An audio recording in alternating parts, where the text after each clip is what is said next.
What is life like amid the pandemic or disaster-related crises? In different parts of the country, we're experiencing wildfires and hurricanes and floods, and the government response is always inadequate. There are no emergency facilities available sufficient to respond to the level of human need that's in place. Even half of it, or a quarter of it. The result is that people's needs end up going unmet, and they're left in subhuman conditions with mold in their homes, or their house has been burned down. And a lot of the time they end up homeless. They end up staying in motels or something like that. The government is now saying that FEMA is going to run out of money here pretty shortly, and that they're not going to be able to pay for people's essential needs. They're going to have to borrow more money through appropriations. Maybe take another loan out from China or some other country. Simultaneously, I hear that China's getting ready to cut the U.S. off. They're not going to be lending to us anymore on account of what's going on with the Republican Party. Donald Trump, Ted Cruz, and some others who started some kind of hunt for spies and things like that. China is getting itself on a footing where they don't have to rely on the U.S. economy anymore. And they're building up their military. Simultaneously, here in the United States, the average person cannot afford essential utilities: water, trash, internet, phone, electric service, other essentials like medical insurance and medicine. You can't pay your car note, your mortgage, car insurance, gas. Food prices are going up. Cost of essentials has increased substantially in a lot of cases.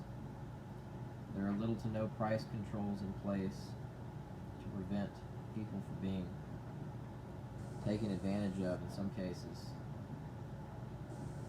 And all these disasters are hitting around the country simultaneously while we have the pandemic, which is a health-related crisis that's going on globally, and economic crisis due to mass unemployment. What's going on is that all these factors working together are creating conditions where people are having to go without, and they're becoming ruined financially. And it's not a sustainable model of living or doing. I'm starting to hear that some of the companies are finally raising wages to a degree that people can actually maybe potentially start to live on what they're being paid. And they're starting to offer better health insurance through these jobs because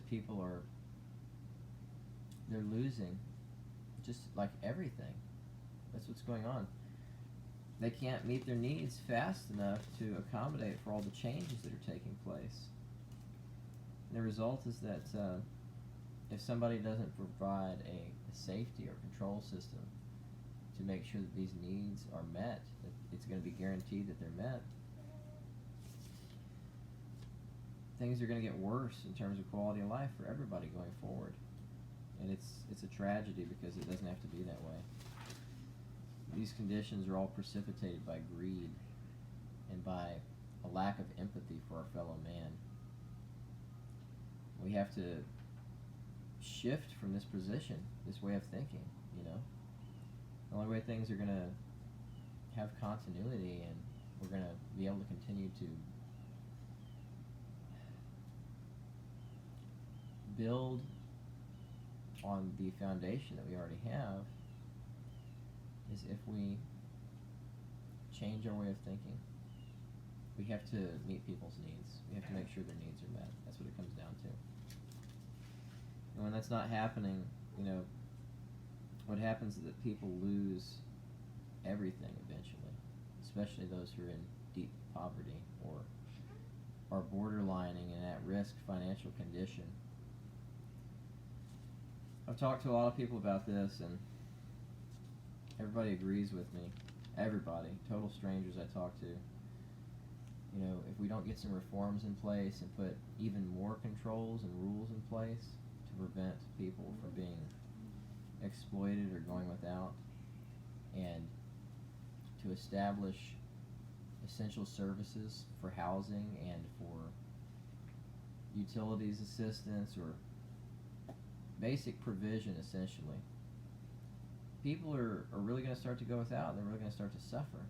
Our world is changing very rapidly right now, and it's not something that the government is doing a good job keeping up with. So it's up to us as individuals and up to the private corporations and interests to institute the changes ourselves, essentially, and to spread a way of thinking that is going to bring about those changes rather than try to maintain the status quo, which has always been every man and woman for themselves from the perspective of a lot of these people who are profit seeking.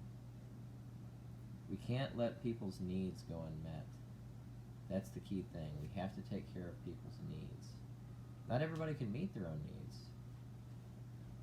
That's what people need to understand.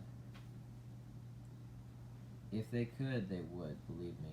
Nobody wants to go without. But they do the best they can.